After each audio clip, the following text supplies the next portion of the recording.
Hello everyone, welcome to a mini blog. আর আজ আমি চলে গিয়েছিলাম রাসমেলায়, যেটা হয় আমাদের হাওড়ার ঘোষপাড়াতে।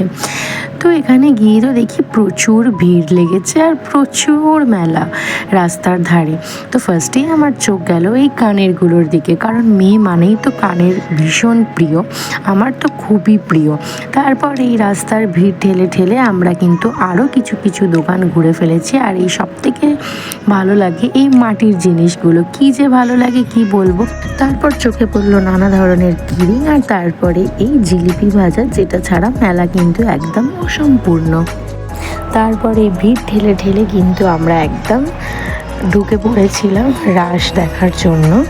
দেখো এখানে কিন্তু বাইরে অনেক মূর্তি করেছিল, যেখানে কিন্তু সবার নাম কিন্তু দেওয়া ছিল, যাতে কারোর দেখে অসুবিধা না হয় বোঝার।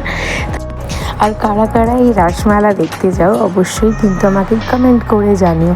আর আমার যতদূর মনে হয় যে বেশি রাসমেলা বিখ্যাত হচ্ছে উলবেড়িয়ায়, যেটা আমি গিয়েছিলাম আগের বছর। বিশ্বাস করো, এত পরিমাণ ভিড় পেয়েছি আর এত ঠেলাঠেলি, একদম ঠিকঠাকভাবে ঘুরতেই পারিনি। তাই আমার এই বছরে কিন্তু একদমই যাওয়ার ইচ্ছা নেই। আর এই মন্দিরটা কিন্তু ছিল ভীষণভাবে সাজানো। আর তারপর আমরা এক এক করে এই মূর্তিগুলো দেখতে দেখতে কিন্তু একদম সামনে চলে যাচ্ছিলাম, যেখানে রাধা কৃষ্ণকে বসানো হয়েছে। আর এখানে আরও একটা জিনিস ছিল, সেটা হচ্ছে এখানে পুতুল নাচ হচ্ছিল।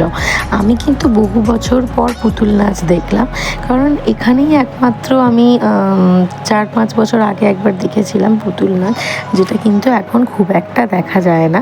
তো যাই হোক, পুতুল নাচ দেখে রাধাকৃষ্ণকে এই যে দর্শন করে আমরা কিন্তু মেলা থেকে বেরিয়ে গেছিলাম। আর তারপরেই চোখে পড়েছিল এই মাটির সুন্দর সুন্দর বরকনেটা। আর এই কাকিমারটাকে দেখো, ঘর থেকে কিন্তু কানের পরে আসেনি, তাই দোকান থেকে একদম ডিরেক্ট কানের কিনে কিন্তু কানে পরে নিচ্ছে। এটা বেশ ভালো, বলো, একটা কানের কেনার একটা এক্সকিউজ পেয়ে যাই আমরা, যে মেলায় গিয়ে কানের কিনে কানের পরে ফেলবো। তারপর আর কি, মেলায় এসেছি, কিছু খাবো না তা কি হয়, তাই কিনে নিয়েছিলাম নিমকি। সেটাই চেবাতে চেবাতে কিন্তু বাড়ির দিকে চলে গিয়েছিলাম। Tata, bye bye.